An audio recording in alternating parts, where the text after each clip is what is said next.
Hello everyone, welcome to your educational platform DLED teachers. I hope आप सभी अच्छे होंगे और अच्छे से अपनी पढ़ाई कर रहे होंगे। DLED फर्स्ट सेमेस्टर का हमारा जो 7th पेपर है वो संस्कृत का है।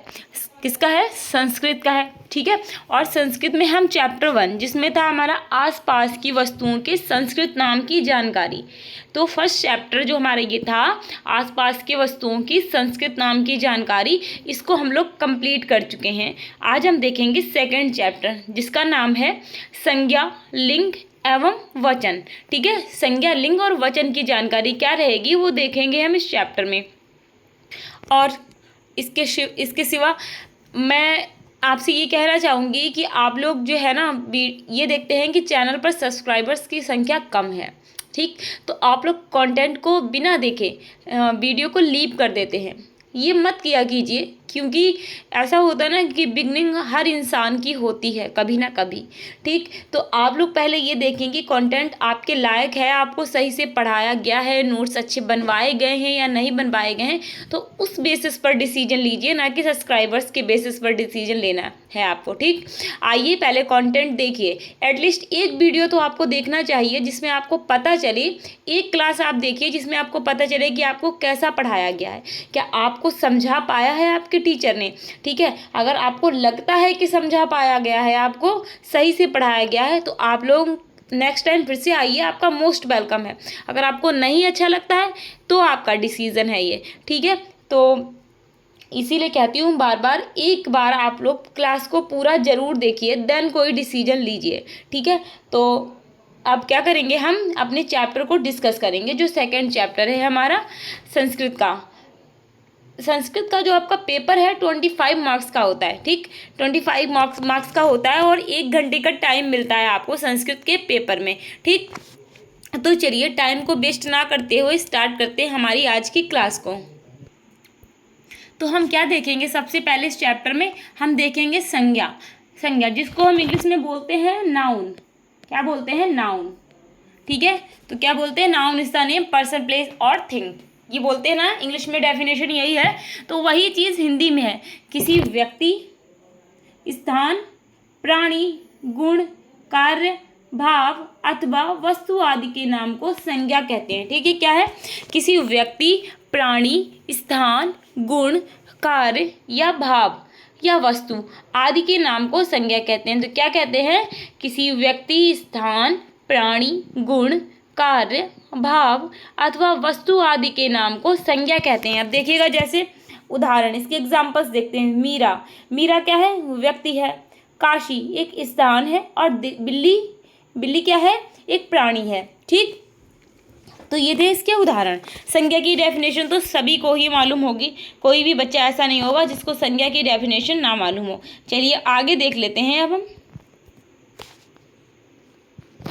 संज्ञा के अन्य उदाहरण देखेंगे। हम क्या देखेंगे? संज्ञा के अन्य उदाहरण देखेंगे। देखिएगा, हाँ देखिए, व्यक्ति का नाम। अब हम इसको क्या करेंगे, आपको दिखाने। देखिए संज्ञा क्या है? किसी व्यक्ति, वस्तु, स्थान, प्राणी, गुण, भाव आदि के नाम को संज्ञा कहते हैं। किसी व्यक्ति, वस्तु, स्थान, प्राणी, गुण, भाव आदि के नाम को संज्ञा कहते हैं, ठीक। तो क्या है, देखिए संज्ञा के अन्य उदाहरण देख लेते हैं। व्यक्ति का नाम क्या हो जाएगा? राम, मोहन, सोहन, सीता, गीता, ऐसे बहुत से नाम, कोई भी नाम आप यहाँ पर लिख सकते हैं, ठीक। स्थान का नाम क्या है? मथुरा, काशी, अयोध्या, वाराणसी, ठीक। ऐसे नाम आप बहुत सारे नाम लिख सकते हो। प्राणी का नाम क्या है? अश्वा, श्वाना, अश्वा यानी कि घोड़ा, श्वान यानी कि क्या होता है? श्वान क्या होता है बताइए? श्वान क्या होता है? कुत्ता। क्या होता है श्वान? श्वान बोलते हैं कुत्ते को, ठीक है। किसको बोलते हैं? कुत्ते को बोलते हैं। तो क्या हो गया, देखिए व्यक्ति का नाम राम, मोहन, स्थान का नाम मथुरा, काशी, प्राणी का नाम अश्वा या श्वाना यानी कि घोड़ा और कुत्ता, वस्तु का नाम क्या है? कुर्सी है, किताब है, और गुण या भाव का नाम क्या है? सुंदरता, बाल्यावस्था, युवावस्था एवं वृद्धावस्था, ठीक है। ये हैं गुण या भाव, ठीक। इतने सब नाम थे आपके, संज्ञा के उदाहरण थे ये, संज्ञा के उदाहरण थे ये, ठीक।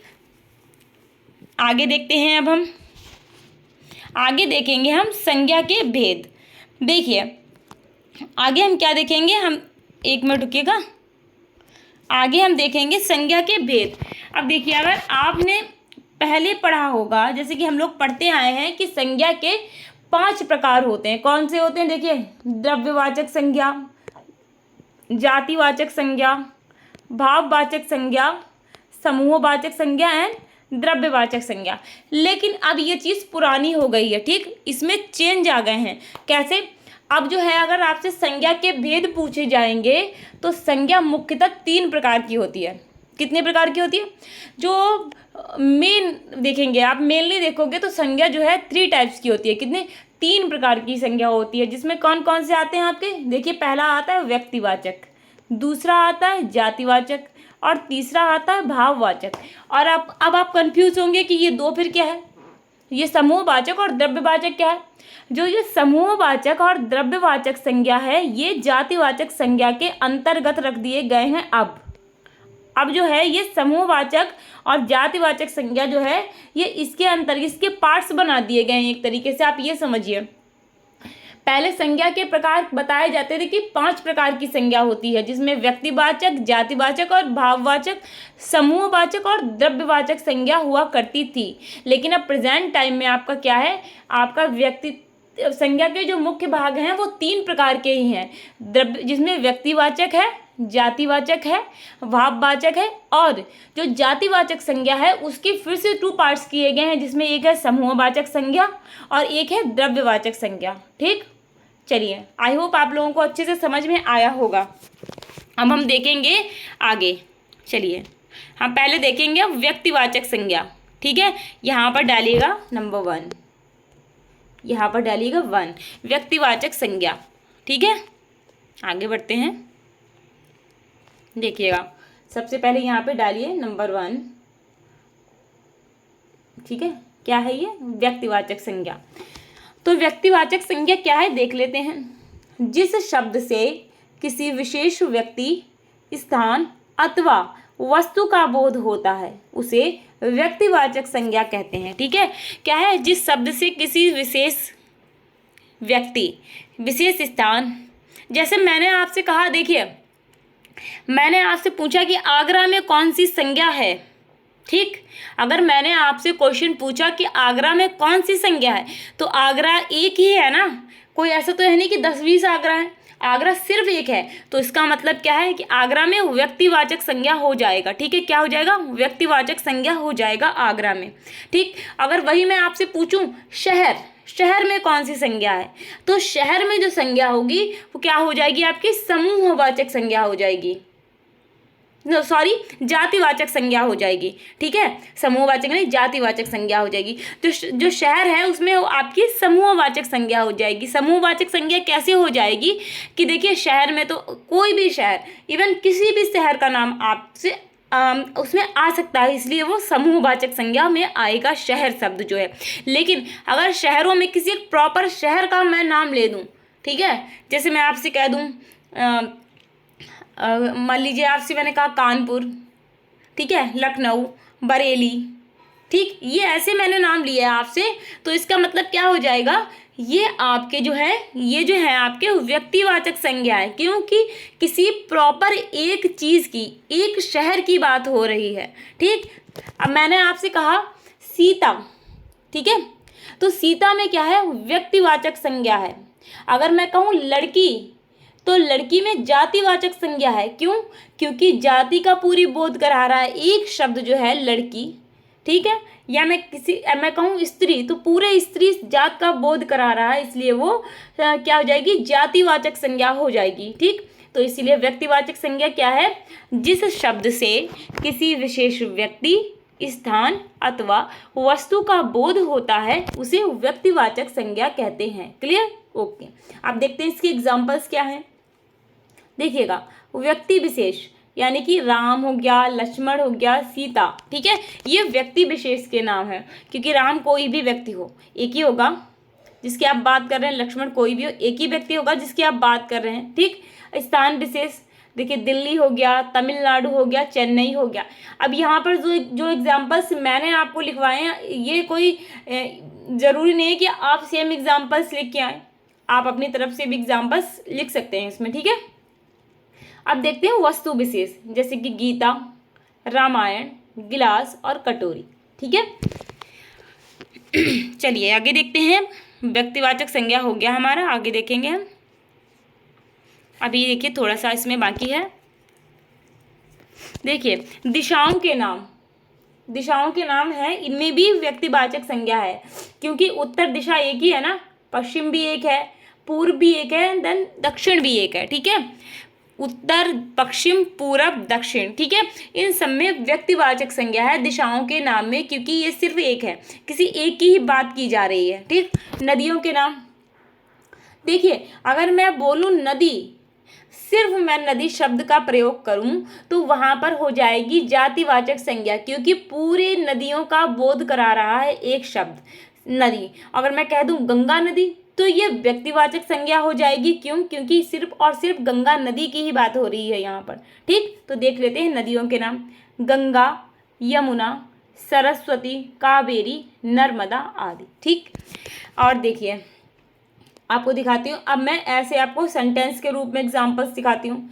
गंगा भारतस्य पवित्र नदी अस्ति, यानी कि गंगा भारत की पवित्र नदी है, ठीक है। गंगा भारतस्य पवित्र नदी अस्ति। दिल्ली भारतस्य राजधानी अस्ति, दिल्ली भारत की राजधानी है, ठीक। ये होती है हमारी व्यक्तिवाचक संज्ञा। अब हम क्या देखेंगे? जातिवाचक संज्ञा देखेंगे, ठीक है। जातिवाचक संज्ञा देखेंगे, देखिएगा, जिस संज्ञा शब्द से किसी व्यक्ति, वस्तु अथवा स्थान की संपूर्ण जाति का बोध होता है उसे जातिवाचक संज्ञा कैसे कहते हैं? क्या है?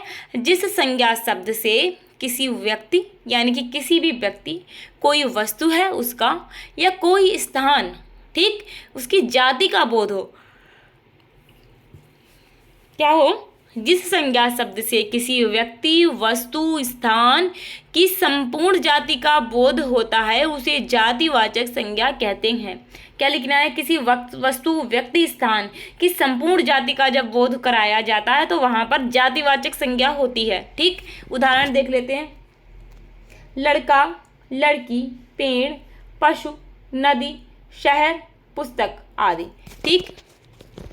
देखिए अभी मैंने आपसे थोड़ी देर पहले पूछा था, अभी मैंने आपको एग्जाम्पल दिया था कि गीता और रामायण, ठीक। इससे पहले मैंने आपकी व्यक्तिवाचक संज्ञा में मैंने आपको एग्जाम्पल्स दिए थे, गीता और रामायण। अब गीता तो सिर्फ एक ही पुस्तक है, पवित्र धार्मिक ग्रंथ है, एक ही है। रामायण भी एक पवित्र धार्मिक ग्रंथ है जो एक ही है। तो वहाँ पर इसीलिए एक प्रॉपर जो पुस्तक है गीता और रामायण, उनके नाम लिखे थे, इसलिए वहाँ पर व्यक्तिवाचक संज्ञा थी। अब यहाँ पर मैंने सिर्फ पुस्तक की बात की है, तो पुस्तक तो कोई उपन्यास हो सकता है, कोई धार्मिक ग्रंथ हो सकता है, किसी सब्जेक्ट की बुक हो सकती है, कुछ भी हो सकती है ना ये बहन, ठीक है। तो इसलिए पुस्तक में हो जाएगी जातिवाचक संज्ञा। अब लड़का जो है, अगर मैं कहूँ राम, तो राम में व्यक्तिवाचक संज्ञा है, क्योंकि राम तो एक ही है, एक पर्टिकुलर इंसान का बोध हो रहा है ना, तो इसलिए वो हो जाएगा व्यक्तिवाचक संज्ञा। अब मैंने बोला लड़का, तो ये पूरा जो मेल कैटेगरी है पूरी जाति का बोध करा रहा है, यहाँ पर पूरे पुरुष समुदाय का बोध हो रहा है। मैंने जब लड़का कहा तो इसलिए यहाँ पर जाति, पूरी जाति का बोध हो रहा है, ठीक है। पुरुष जाति के बोध हो रहा है संपूर्ण जाति का, इसलिए यहाँ पर है जातिवाचक संज्ञा। वैसे ही लड़की, वैसे ही पेड़, पेड़ में तो कोई भी पेड़ हो सकता है, आम का हो सकता है, पीपल हो सकता है, बरगद हो सकता है, इवन कोई भी पेड़ हो सकता है, इसलिए पेड़ में भी जातिवाचक संज्ञा है। अगर मैं किसी एक पर्टिकुलर पेड़ का नाम ले दूँ आम, तो ठीक है, तो उसमें हो जाएगी व्यक्तिवाचक संज्ञा, क्योंकि उसमें एक पर्टिकुलर जो है ट्री की बात हो रही है, ठीक। आगे है पशु, पशुओं में भी बहुत से पशु हैं। अगर एक पर्टिकुलर पशु का नाम लेंगे तो व्यक्तिवाचक, अगर सिर्फ पशु बोलने हैं तो जातिवाचक संज्ञा हो जाएगी। अभी मैंने आपको नदियाँ भी समझाई थी कि अगर मैंने कहा गंगा नदी, यमुना नदी, नर्मदा नदी, कावेरी नदी, ब्रह्मपुत्र नदी, ऐसे मैंने बहुत सी नदियों के नाम ले लिए जहाँ पर तो वहाँ पर हो जाएगी व्यक्तिवाचक संज्ञा। लेकिन अगर मैं लिखूँ गंगा नदी, देखिएगा मैंने लिखा गंगा नदी, ठीक है। अब मैंने लिखा गंगा नदी, तो ये इसमें है व्यक्तिवाचक संज्ञा। अब मैं यहाँ से गंगा को कट कर दूँ और सिर्फ नदी रह जाए, ठीक है। क्या देखिए अभी बता रही हूँ मैं आपको, एक मिनट के, मैंने लिखा देखिए गंगा, ठीक, नदी, ठीक। अब मैं क्या करूँ, एक मिनट रुकिएगा, मैं यहाँ से गंगा को कट कर दूँ, ठीक है, और सिर्फ नदी ये शब्द रह जाए, तो नदी जो ये है इसमें हो जाएगी जातिवाचक संज्ञा। क्या हो जाएगी? जातिवाचक संज्ञा। जातिवाचक संज्ञा क्यों हो जाएगी? क्योंकि पूरे सभी नदियों का बोध हो रहा है इसमें। आपको नहीं क्लियर है कि कौन सी नदी की बात की जा रही है, पूरी नदी जाति का बोध हो रहा है, इसलिए इसमें जातिवाचक संज्ञा है। वैसे ही शहर में, वैसे ही पुस्तक में, ठीक है, ठीक है, ठीक है। अब हम क्या देखेंगे, कुछ जो है एग्जाम्पल्स देख लेते हैं।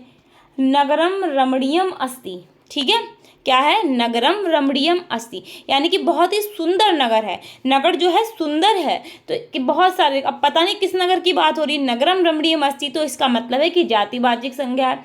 नदा जल मधुरम अस्ति, यानी कि नदी का जल जो है मीठा है, ठीक। नदा जल मधुरम अस्ति, नदी का जल मीठा है, तो कौन सी नदी का जल मीठा है आपको कुछ क्लियर नहीं किया जा रहा है, तो पूरी जाति का बोध हो रहा है, तो इसलिए जातिवाचक संज्ञा हो जाएगी, ठीक। तो क्या हो जाएगी? नदा जल मधुरम अस्ति, यानी कि नदी का जल मधुर है। अब कौन सी नदी का मधुर है? गंगा का है, ब्रह्मपुत्र का है, ठीक है, ब्रह्मपुत्र का है, ठीक है, कावेरी का है, नर्मदा का है, किसका है हमें तो कुछ नहीं पता। तो इसलिए यहाँ पर नदियों की जब बात हो गई है, तो यानी कि एक किसी पर्टिकुलर किसी एक नदी की, किसी स्पेसिफिक नदी की बात नहीं हो रही है, इसलिए यहाँ पर जातिवाचक संज्ञा है। नगरम रमणीयम अस्ति, यानी कि नगर बहुत सुंदर है, नगर सुंदर है, तो कौन सा नगर सुंदर है हमें नहीं मालूम है, स्पेसिफिक किसी नगर की बात नहीं हो रही है, इसलिए यहाँ पर भी जातिवाचक संज्ञा हो जाएगी, ठीक है। हमने क्या देखा? हमने देख लिया है व्यक्तिवाचक संज्ञा और जातिवाचक संज्ञा को। अब हम क्या देखेंगे? अब हम देखेंगे समूहवाचक संज्ञा। देखिएगा समूहवाचक संज्ञा क्या होता है। देखिए, जिन शब्दों से किसी व्यक्ति, वस्तु अथवा प्राणी के समूह का बोध होता है, उसे समूहवाचक संज्ञा कहते हैं। क्या कहते हैं? देखिए, जिन शब्दों से क्या होगा, अब बहुत सिंप्लिसिटी है इसमें। आप देखिए, अगर आप निकालना चाहें, मान लीजिए किसी बच्चे को नहीं समझ में आ रही डेफिनेशन, समूहवाचक यानी कि समूह का बोध हो रहा है, अगर आप इतना भी लिख दें, जिन शब्दों से समूह का बोध होता है उसे समूहवाचक संज्ञा कहते हैं, तो आपको यहाँ पर भी जो है मार्क्स मिल जाएंगे, ठीक है। वैसे तो आपको ऐसी ही डेफिनेशन लिखनी है, लेकिन जिस कंडीशन में आ ना रहा हो तो वहाँ पर आप ऐसे लिख सकते हैं। तो देखिए क्या है, जिन शब्दों से किसी व्यक्ति, वस्तु अथवा प्राणी के समूह का बोध होता है उसे समूहवाचक संज्ञा कहते हैं। अब देखिएगा, आपने सबसे पहले नाउन की डेफिनेशन पढ़ी थी, जिसमें था किसी व्यक्ति, वस्तु, स्थान, गुण, भाव, ये सब था ना। आपको यही चीज़ें ऐड कर देनी है और उसमें वही लगा दें, जाति का बोध होता है। देखिए, आपने पढ़ा व्यक्तिवाचक संज्ञा, जिस संज्ञा शब्द से किसी व्यक्ति, वस्तु, किसी विशेष व्यक्ति, वस्तु, स्थान का बोध होता है, तो वो हो जाएगी व्यक्तिवाचक संज्ञा। देखिए, संज्ञा की डेफिनेशन चल रही है, आपको बस इसके जो पार्ट्स हैं उनको ऐड करना है। अब जातिवाचक संज्ञा में क्या है? जिस संज्ञा शब्द से किसी व्यक्ति, वस्तु, स्थान, ठीक है, इनका क्या है? जाति का बोध होता है, वही डेफिनेशन चल रही है। बस जाति का बोध, समूह का बोध, व्यक्ति का बोध, ऐसे बस इतना करना है आपको। अब समूहवाचक संज्ञा में क्या है? सेम वही डेफिनेशन है। देखिएगा, जिन शब्दों से किसी व्यक्ति, वस्तु अथवा प्राणी के समूह का बोध होता है, ठीक। समूह आ गया, देखिए यहाँ पर ये आया ना, ये टैग वर्ड जो है यहाँ पर, ये देखिएगा, इसको पकड़िए आप। जाति का बोध होता है, समूह का बोध होता है, व्यक्ति का बोध होता है, ठीक है, दैट इज कॉल्ड समूहवाचक संज्ञा, दैट इज कॉल्ड जातिवाचक संज्ञा, ठीक है, दैट इज कॉल्ड व्यक्तिवाचक संज्ञा। ऐसे आपको लिखना है, ठीक। चलिएगा, जिन शब्दों से किसी व्यक्ति, वस्तु अथवा प्राणी के समूह का बोध होता है उसे समूहवाचक संज्ञा कहते हैं। क्लियर? आगे हम देखेंगे उदाहरण। अब देखेंगे कक्षा। आपकी कोई क्लास है, ठीक है, तो उसमें बहुत सारे बच्चे हैं, तो पूरे समूह का बोध हो रहा है ना। सेना, झुंड, टोली, दल, समिति, मेला, आदि। ठीक है, क्या है, देखिए क्या है, कक्षा, सेना, झुंड, टोली, दल, समिति और मेला। ये क्या है, समूह का बोध करा रहे हैं। ये आपको सारे वर्ड्स किसका बोध करा रहे हैं, समूह का,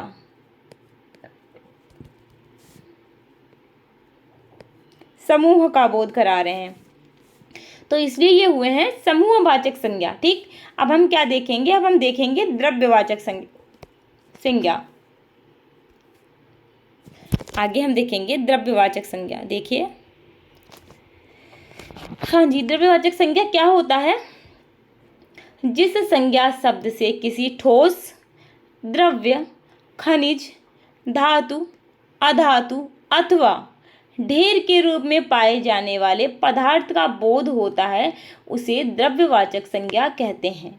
ठीक है, क्या होता है, जिस संज्ञा शब्द से किसी ठोस का, द्रव्य का, खनिज का, धातु का, अधातु का और ढेर के रूप में जो चीज़ें पाई जाती हैं, क्या, ढेर के रूप में जो चीज़ें पाई जाती हैं, पाए जाने वाले पदार्थ का बोध होता है, उसे क्या कहते हैं, द्रव्यवाचक संज्ञा कहते हैं। जिस संज्ञा शब्द से किसी ठोस, द्रव्य, खनिज, धातु, अधातु अथवा ढेर के रूप में पाए जाने वाले पदार्थ का बोध होता है, उसे द्रव्यवाचक संज्ञा कहते हैं। ठीक, द्रव्यवाचक संज्ञा को मापा तो जा सकता है परंतु गिना नहीं जा सकता। ठीक, आप इसको माप सकते हैं, देखिएगा, ठोस को जो है रुकिएगा एक बार, द्रव्यवाचक संज्ञा को आप माप तो सकते हैं लेकिन गिन नहीं सकते। कैसे नहीं गिन सकते, देखिए बताऊंगी, अभी आगे बढ़िए फिर दिखाती हूँ। देखिए, हाँ देखिएगा, अब आपका क्या है, देखिए, गैसीय पदार्थों के नाम, हवा, ऑक्सीजन जो है आपको पता है कि 21% यानी कि 21% है। ठीक है, आपने क्या किया, माप के ही तो बताया कि 21% ऑक्सीजन है, क्या गिन के बताया, गिन नहीं पाए ना, माप लिया। कार्बन डाइऑक्साइड भी बताई, धुआं, नाइट्रोजन, हीलियम, ये सब क्या है, आपने मापा इनको, तब इनकी बताई है क्वांटिटी कितनी है वायुमंडल में। ठीक, ये तो नहीं किया आपने कि गिन के बताया, गिनना संभव है इनको, इम्पॉसिबल है। पदार्थों के नाम देखिएगा, दूध, तेल, घी, पानी, दही, जूस, डीजल आदि। अब देखिए, दूध को भी तो मापा जा सकता है, तेल को भी मापा जा सकता है, घी को भी मापा जा सकता है, पानी को मापा जा सकता है, 1 लीटर है, 2 लीटर है, दही को भी मापा जा सकता है, जूस को भी मापा जा सकता है, डीजल को भी मापा जा सकता है, लेकिन इनको गिनना पॉसिबल नहीं है। ठीक, धातुओं के नाम, सोना, चांदी, पीतल आदि। ठीक है, इनको भी हम क्या कर सकते हैं, मापते हैं, इनका वेट करते हैं ना, सोने का, चांदी का वजन करके बताते हैं, गिन के बताते हैं, इनका वजन करके बताते हैं। ठीक है, ये थी हमारी, क्या थी, द्रव्यवाचक संज्ञा। क्या थी, द्रव्यवाचक संज्ञा। अब हम क्या देखेंगे आगे, आगे हम देखेंगे भाववाचक संज्ञा। ठीक है, भाववाचक संज्ञा देखिएगा। अच्छा जी, क्या था यहाँ पर, अभी मैं आपको बताना भूल गई हूँ, देखिएगा, थोड़ा सा 1 मिनट वेट करें। देखिए, पहले लिखेंगे आप व्यक्तिवाचक संज्ञा में 1, ठीक, देन जातिवाचक संज्ञा में लिखेंगे आप 2, ठीक है, देन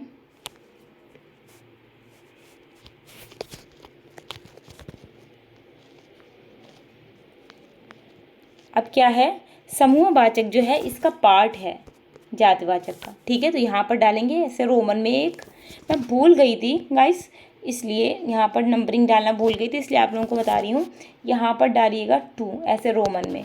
ठीक है, अब क्या है, ये होने के बाद आपको क्या करना है, 1 मिनट रुकिएगा,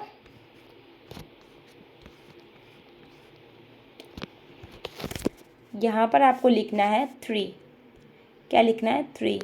ठीक है, ये है आपकी नंबरिंग है ये आपकी। ठीक, इसको डालते हुए चलिएगा। अब क्या देखेंगे, अब हम देखेंगे भाववाचक संज्ञा को। भाववाचक संज्ञा क्या है, देखिएगा, जिस संज्ञा शब्द से, रुकिए एक मिनट, हाँ, जिस संज्ञा शब्द से किसी भाव, गुण, दोष, अवस्था, दशा आदि का बोध हो उसे भाववाचक संज्ञा कहते हैं। क्या है?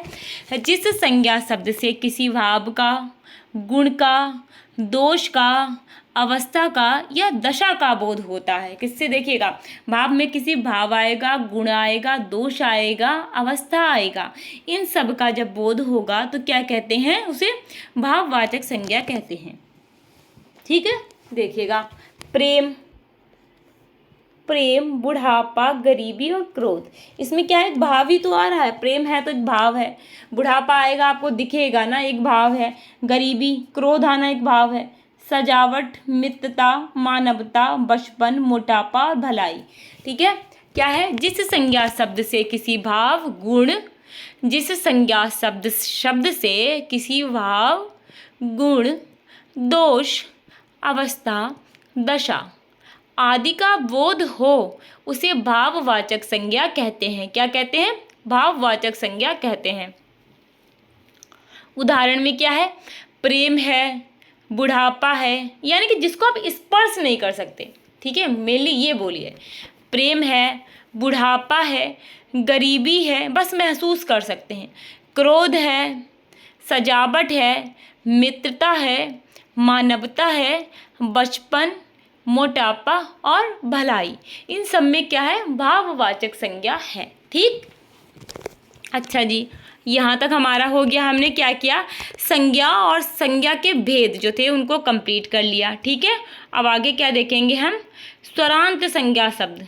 ये आपसे कभी कभी क्वेश्चन पूछ लिया जाता है, तो ये मैंने आपको करवाया, देखिएगा। स्वरांत संज्ञा शब्द वे संज्ञा शब्द जो किसी स्वर वर्ण पर समाप्त होते हैं स्वरांत कहलाते हैं। देखिएगा, क्या है? स्वरांत शब्द या संज्ञा शब्द स्वरांत, यानी कि स्वर, देखिएगा कैसे स्वरांत, देखिए स्वर धन अंत। ठीक है, यानी कि स्वर पर अंत, यानी कि स्वर पर अंत, स्वर पर समाप्ति। क्या है?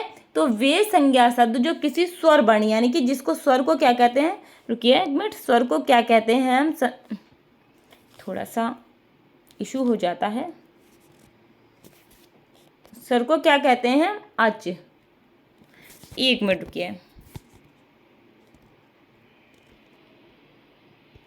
हाँ जी, स्वर को क्या कहते हैं? हम अच कहते हैं। क्या कहते हैं? अच। संस्कृत में स्वर को क्या कहते हैं? अच। और व्यंजन को क्या कहते हैं? हल कहते हैं। ठीक है, तो क्या है? वे संज्ञा शब्द जो किसी स्वर वर्ण, यानी कि अच वर्ण पर समाप्त होते हैं स्वरांत संज्ञा शब्द कहलाते हैं। यानी कि स्वरांत, स्वर धन अंत, यानी कि जो स्वर पर जिनका अंत हो, नाम से ही आपको क्लियर हो रहा है, स्वरांत, स्वर धन अंत, यानी कि स्वर पर जिनका अंत हो वो स्वरांत संज्ञा शब्द कहलाते हैं। अब देखिएगा कैसे, नर, अगर नर का हम विच्छेद करें, वर्ण विच्छेद करें, तो क्या होगा? ना, धन आ, धन रा और धन आ, ये दोनों क्या है? व्यंजन है। और इसमें क्या लग रहा है? ये स्वर लग रहा है। ठीक है, तो क्या होगा? अकारांत पुल्लिंग है ये नर। ठीक है, क्योंकि इसमें छोटे आ की मात्रा आ रही है ना, इसलिए अकारांत पुल्लिंग है। अब लता, ला, धन आ, ता, धन आ, यानी कि अकारांत स्त्रीलिंग है ये, क्योंकि इसमें बड़े आ की मात्रा आ रही है। कवि, देखिए व्यंजन वर्ण है का, इसलिए इसके नीचे हलंत लगा है। हमेशा ध्यान रखिए, वर्ण विच्छेद करिए, चाहे आप जब संयुक्त वर्ण की बात आती है तो उसमें जो पहला वर्ण होता है, पहले वर्ण से मतलब जो व्यंजन वर्ण होता है उस पर ही हमेशा हलंत लगता है। स्वर वर्ण के नीचे कभी हलंत नहीं लगता है, क्योंकि स्वर तो स्वतंत्र रूप से बोले जाते हैं, स्वयं में ही पूर्ण होते हैं वह। ठीक है, लेकिन जो व्यंजन होते हैं वो स्वर के बिना अधूरे होते हैं, उनको आधा वर्ण माना, जिनके नीचे हल लगा होता है, इसीलिए लगा होता है, हलंत लगा होता है, इसीलिए लगा होता है क्योंकि वो वर्ण आधा गिना जाता है। ठीक है, इसलिए तो कभी का, धन आ, धन वा, धन ई, यानी कि इकारांत पुल्लिंग। ठीक है, क्यों? क्योंकि छोटी ई की मात्रा है इसमें। नदी, ना, धन आ, ना, धन आ, धन दा, धन ई, यानी कि इकारांत स्त्रीलिंग। क्यों इकारांत है? क्योंकि बड़ी ई की मात्रा है। अब हम क्या करेंगे? आगे देखेंगे, आगे देख लेते हैं। देखिएगा, गुरु का देखेंगे गा, धन उ, धन रा और धन उ, यानी कि उकारांत पुल्लिंग हो गया क्योंकि छोटी उ की मात्रा वधु, वा, धन आ, धन धा और धन उ, यानी कि उकारांत स्त्रीलिंग। अब वधु जो है स्त्रीलिंगी शब्द है और इसमें बड़े उ की मात्रा है, इसलिए इकारांत स्त्रीलिंग हो गया। पितृ, पा, धन ई, धन ता, धन री, ठीक है, तो क्या है ऋकारांत, ठीक है, ऋकारांत पुल्लिंग हो गया क्योंकि पितृ यानी कि पिता एक पुल्लिंग शब्द है। मातृ, माँ, धन आ, ता और रा, यानी कि ऋकारांत क्या है, ये स्त्रीलिंग है, ठीक है, क्योंकि मातृ मीन्स होता है माँ, एक जो है स्त्रीलिंग शब्द है, ठीक है। तो आपको क्या समझ में आया, आपको समझ में आया स्वरांत संज्ञा शब्द क्या है। तो ये सब मैंने आपको जो बताए हैं, ये यहाँ से लेकर ये इतनी, ये सब आपके स्वरांत संज्ञा शब्द हैं, ठीक है। ऐसे चलिएगा, अब आगे हम देखेंगे क्या, व्यंजनांत संज्ञा शब्द, ठीक है।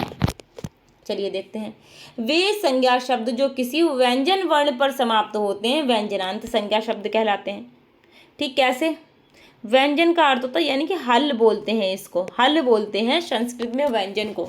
क्या होता है, वे संज्ञा शब्द जो किसी व्यंजन वर्ण पर समाप्त होते हैं व्यंजनांत संज्ञा शब्द कहलाते हैं। कैसे, देखिएगा, राजन, रा, धन आ, धन जा, धन आ और धन ये ना, ये व्यंजन वर्ण है ना, इसलिए ये क्या हो गया, व्यंजनांत संज्ञा शब्द हो गया राजन, यानी कैसा है, नकारांत, यानी कि ना आ रहा है एंड में, ठीक है, इसलिए इसको कहते हैं नकारांत, ये अंतिम वर्ण ना है इसलिए इसको कहते हैं नकारांत, ठीक है। अब क्या है, वाच, वा, धन आ और धन चा, ठीक है, तो ये क्या हो गया, अंतिम वर्ण चा आ रहा है ना, और वो भी व्यंजन, तो इसलिए व्यंजनांत संज्ञा शब्द है, और जो अंतिम वर्ण है वो चा है, इसलिए ये क्या है, चकारांत, अंतिम वर्ण चा है।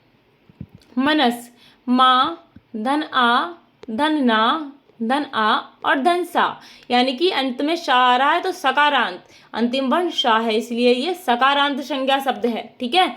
जगत, जा, धन आ, धन गा, धन आ और धन ता, ता क्या है, एक जो है व्यंजन वर्ण है, तो ये होगा तकारांत हो जाएगा क्योंकि एंड में जगत में ता आ रहा है, अंतिम वर्ण जो है व्यंजन वर्ण है, तो इसलिए ये तकारांत संज्ञा शब्द हो जाएंगे, ठीक है। आई होप आप लोगों को सही से समझ में आया होगा, मैं जो समझाने का प्रयास कर रही हूँ आप लोगों को, ठीक है। तो क्या हुआ आपका, यहाँ पर आपका संज्ञा टॉपिक जो है चैप्टर 2 का संज्ञा जो टॉपिक है वो हमने कंप्लीट कर लिया है। अब हम अपनी नेक्स्ट क्लास में क्या पढ़ेंगे, नेक्स्ट क्लास में हम पढ़ेंगे लिंग, ठीक है, जेंडर जिसको बोलते हैं, लिंग पढ़ेंगे हम, जैसे स्त्रीलिंग, पुल्लिंग, नपुंसक लिंग, ठीक है, नपुंसक लिंग, ये सब पढ़ेंगे हम, ठीक है। तो अभी क्या करेंगे, हम इस क्लास को यहीं पर हम कंप्लीट करेंगे, छोड़ देंगे, यहीं पर कंप्लीट करेंगे क्लास को, हमारी क्लास यहीं पर ये फिनिश हो रही है। अब आपके नेक्स्ट क्लास में हम आपको क्या करेंगे, आपको पढ़ाएंगे लिंग, ठीक है, नेक्स्ट क्लास में आपको लिंग पढ़ाएंगे। अभी मैं पढ़ा दूं लेकिन लिंग टॉपिक भी बड़ा है तो क्लास बहुत बड़ी हो जाएगी, ठीक, तो इसलिए आपको नेक्स्ट क्लास में मैं लिंग पढ़ाऊंगी। तब तक आप लोगों को क्या करना है, नोट्स बनाते चलिए, क्या करना है, नोट्स बनाते चलिए, ठीक है, क्या करना है, देखिएगा, नोट्स बनाते चलिए, बार बार कह रही हूँ, 1000 बार कह रही हूँ, नोट्स बनाइए, आपके लिए बेनिफिशियल होंगे बिफोर एग्ज़ाम्स, क्योंकि सिलेबस बहुत ज़्यादा होता है और एक दिन में 3 पेपर लेते हैं तो बर्डन बहुत हो जाता है। अगर आप लोग लिखते रहेंगे साथ में तो लिखते लिखते बहुत सी चीज़ें क्लियर हो जाती हैं जो हमें बिल्कुल भी रटने की ज़रूरत नहीं पड़ती है, ठीक है। इसलिए मैं बार बार आप लोगों से कहती हूँ कि नोट्स बनाते चलिए, ठीक। और अगर आपको क्लासेस अच्छी लगती है ना तो क्लासेस को शेयर कीजिए अपने फ्रेंड्स सर्कल में, एटलीस्ट आप जितने भी लोग देखते हैं कम से कम अपने 5 फ्रेंड्स में तो शेयर कीजिए। अगर आपको अच्छा लग रहा है आपका भी भला हो जाएगा, उन लोगों का भी भला हो जाएगा।